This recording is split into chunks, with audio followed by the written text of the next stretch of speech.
I hired a mixing engineer on Fiverr to take my song from this and transform it into this.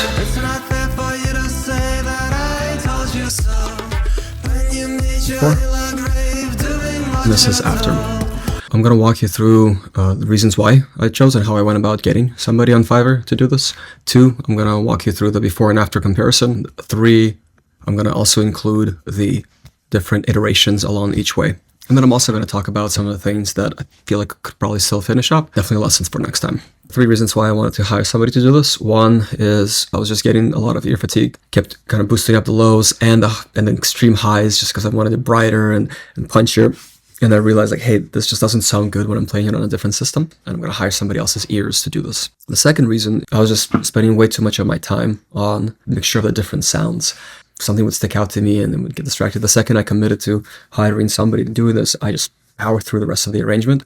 And I was making mistakes in the arrangement session as well, but at least I was a little bit less nervous about getting all the sound designs to be perfectly aligned, as long as I could get the arrangement right and just really focus on where I can make a big difference versus where I can have somebody contribute their creative energy. So I'm going to play this section here first. It's the second chorus.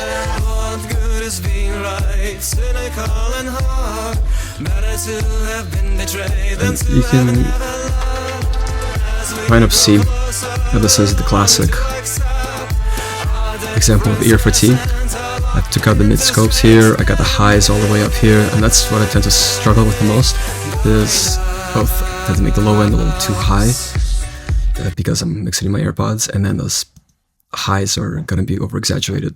And so I sent that version over to the mixing engineer on Fiverr, and I sent them the song ahead of time to get their kind of point of view on it. They responded. I sent it to a couple of people, and this guy responded right away, super nicely, super polite. Just I was working with him, was awesome, and then he was also going through a lot of the way that he responded to the songs. Made me think that he really understood what it was kind of about and the point I was going for it. And then I also looked at some of the examples that he had sent of his previous works, and I thought that was really good too. So I went ahead and kind of did multiple rounds of just conversations with him first, like an interview, and then sent him the stems. Immediate turnaround for this section. Look and compare. I actually have the pink is this his first draft of it. Purple, so he tamed down the highs a little bit, and then as you can see he wrote down a lot of the information in the middle as well.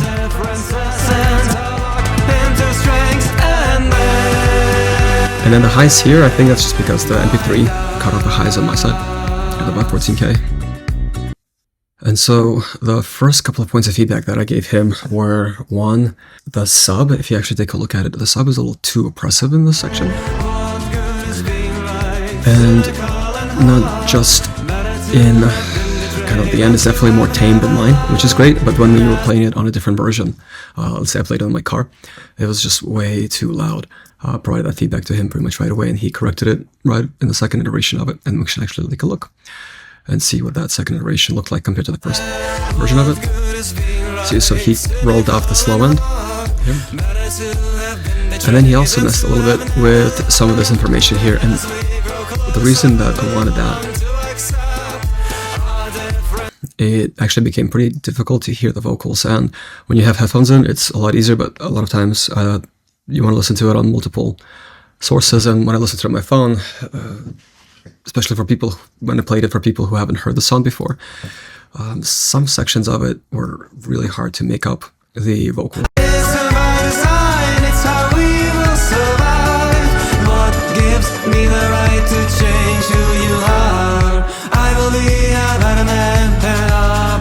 And so, because of all that stuff in the high end that he added, or made it a little bit more prevalent, you don't hear that in my version. You don't hear the shakers nearly as much, because I turned down a lot of I carved out the space for the vocals there, which he didn't quite do on this version. And so actually went back and forth a couple of times where he and I misunderstood each other, where I kept talking about how I want to get rid of some of the high, it's a little abrasive, and what he kept doing, and I can show you actually, this is when I got scared, is when we compared first version with a third version, he actually took out a lot of the highs over here. And if you can hear it,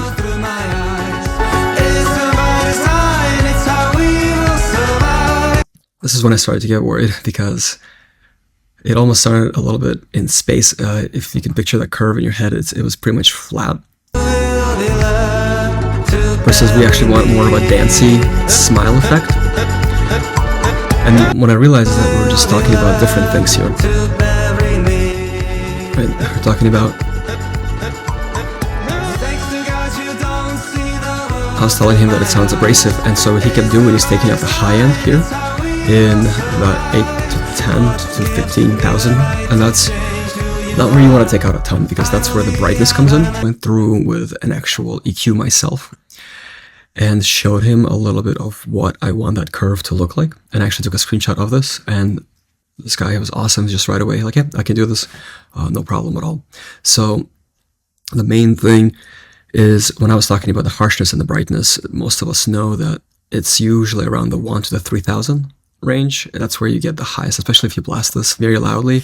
The vocals start to become pretty aggressive and grinding like sandpaper in your ears. So in the last version, you can actually see, and I'm gonna just select it too. Just like you can hear right away, like a lot of it clear up, right? So this is, he tamed the highs, he tamed the 3,000 notch, and then as well the notch around the 1,000, perfect, while still retaining a lot of this information in the mid-low. But the feeling of having somebody else take your song that you've been writing for a couple of, let's say, years now, and actually make it sound like something you would hear alongside other music on a playlist was incredible, right? There's a big difference between having just me over-processing, just making it sound like almost like the way that I wanted to sound and only for my ears, and make it sound a little bit more like something that you could hear in a outside environment, outside of just having my AirPods in my bedroom. I actually was speechless for a bit, just listening to this. And even before I could start pointing out all the mistakes that a musician's ear does, I was just struck and took a breath and just really sat in that moment for a bit. Now, here's a couple of points that were very, very specific between version 1, and there's the list of feedback that I gave. So one more time, let's start here.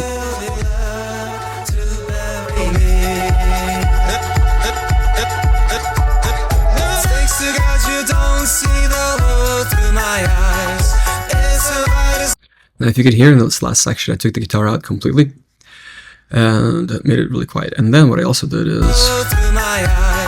Yep. And as I was listening to his...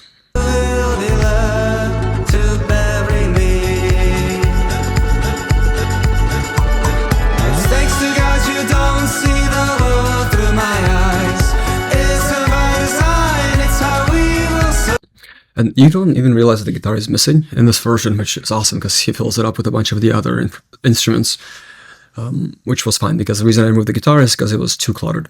Now, what I didn't like about this section is that I have these basically chants right here to really drive it to the next section. And what he did is he actually took them to the side and panned them hard left. And I really wanted him, so actually that was a piece of feedback that I gave him on the first iteration, is like I actually really want to keep those in and keep them focused. And he immediately came back,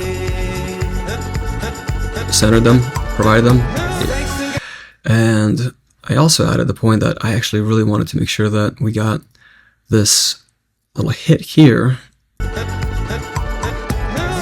to be as accentuated as possible, because to me that's actually, there's a chord change, a key change that goes into basically over the course of this whole midsection. We go from A minor all the way to F sharp minor, which is 4 keys up, and I really wanted to make that really clear, like dun dun dun dun. It's positive, because now we actually get to this point in the song where the author recognizes the value of the differences between him and his partner, and I wanted it to be more uplifting and realize that, hey, this is for a good reason. So in my original section, I have it a little bit more pronounced because I don't have anything really else there. Now in this section, because of all the high information and the balalaika instrument, it was getting a little buried, so I asked him to accentuate a little bit more. And he did, because by adding those cobbles, make them a little bit more pronounced. And I think that was actually kind of it.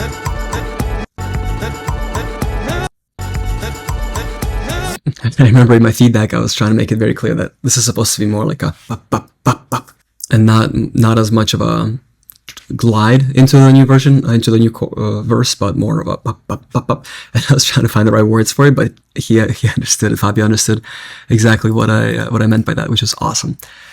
And then I also talked about how there's a little bit of too much noise, and then the other piece is I really realized I messed up, because in the arrangement, and this is one of those mistakes I was making in the arrangement as I was trying to finish off the song, is I'm trying to rhyme change who you are with an I will apologize, which is hard. And the way to do it is you just make R, apologize, open up that vowel. But in my recording vocals, I forgot I was trying to do that, so I ended up sounding more like a pirate. R, which doesn't sound like good at all. Which sounds way too different from apologize. So I actually messaged him, because in the second he sent that version to me, I realized that, oh man, I made this mistake. Look at this. And so I actually asked him, like, hey, can you truncate that a little bit? I know it's complicated and I'm sorry, but can you do that? And actually, I think he did a really good job. Look at that. He went from here.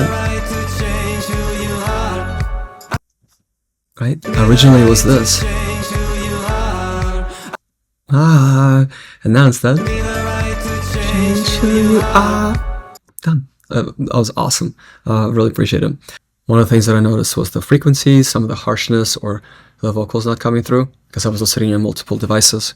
Then it was some of the mistakes that I made in my arrangements that the mixer producer was able to clear up. And then there was also basically some of the interpretations wanted to correct.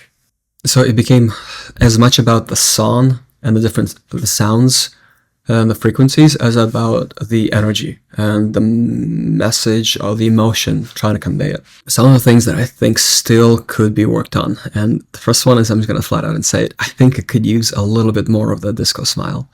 If you listen to a section,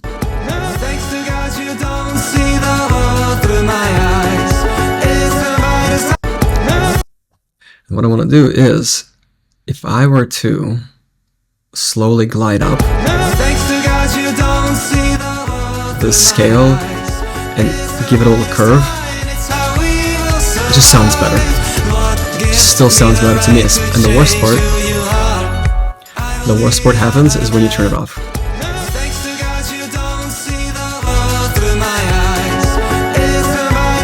See, all that mid is starting to come through again, and almost get this impression of just being in outer space, because it just sounds almost flat. But at the same time, on a bigger sound system or a car sound system where you have more space for the frequencies, that it just sounds so much nicer than having a very boomy and low end and a very sharp brightness. Second piece of it, I think there would be, is there's still a little bit of muddiness, and I think this might just be working with a mixer on Fiverr or an engineer on Fiverr versus a professional one. And this is not against the engineer, because this is, I feel like I got way more for my money than I expected to get. Listening on a boomy or on a car system, there's still too much. There's too much stuff going on in the low end, and I can silence it out a little bit and hear it. Right. It just becomes pretty messy right around here.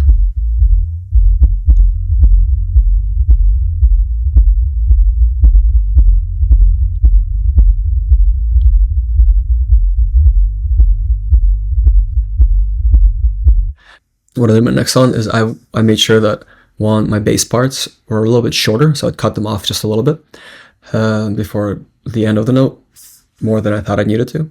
And then I also made sure to sidechain it a little bit more aggressively and just leave that sidechaining in before sending it to the engineer. I can control for some of the things that I know can be off. And then the second, let's say there was another piece that in my original version, I made this section a little bit more pronounced of when I was going into the second chorus.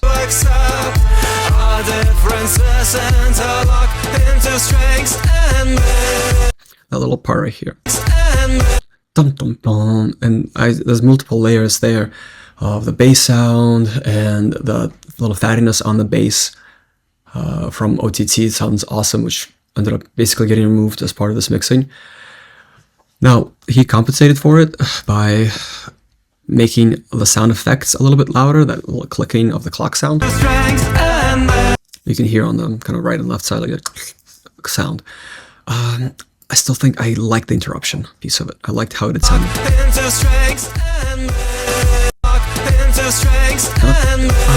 I just had that little up and down, which I really liked. And I feel like if you're having these kind of transitions or micro moments, you really need to fully commit in those instead of having them be on the sides. Now, the one thing that I thought the engineer did really well, and I don't know if it's by design or not, but I was struggling so hard with this fill here. And the reason why I hate that is because there's no other point in this song where I have this high pass filter going. And it sounded so out of place. And but I knew I needed a transition there somehow. I couldn't switch right into the second chorus. And in his version, he just kind of left the drums do their own thing, just left the loop with a little bit of a filter on it. And that was perfect. So instead of making it so high and hearing that Q filter going off, a little bit of just presence of those drums on the right side. Just perfect. I thought that was amazing. I think the last piece that I actually really wanted to correct is right here, where I was singing without auto-tune, just totally off, and I recorded this almost take and I just left it in. Which he just immediately got rid of. Now, he didn't get rid of it in the sense that he just removed it. He made it more atmospheric and more of a proper intro, but I don't know. I think this had some character to it. But yeah, if that's the first thing you hear on a song, you're probably going to skip right away when you hear somebody just singing out of tune like that. Maybe it makes more sense to have that kind of personality somewhere down the line in the song. The three things that I think I'm going to do better next time. One is just to really insist on having some of those transitions be a little bit clearer and right in your face versus letting them get washed off. Two is the low end, just tame it more before I send it off to get mixed, to set my expectations properly. And third is to have more of my personality and kind of come through in various portions of the song that don't make the song sound worse or unprocessed, but make it be more intentional, which I think will make a big difference.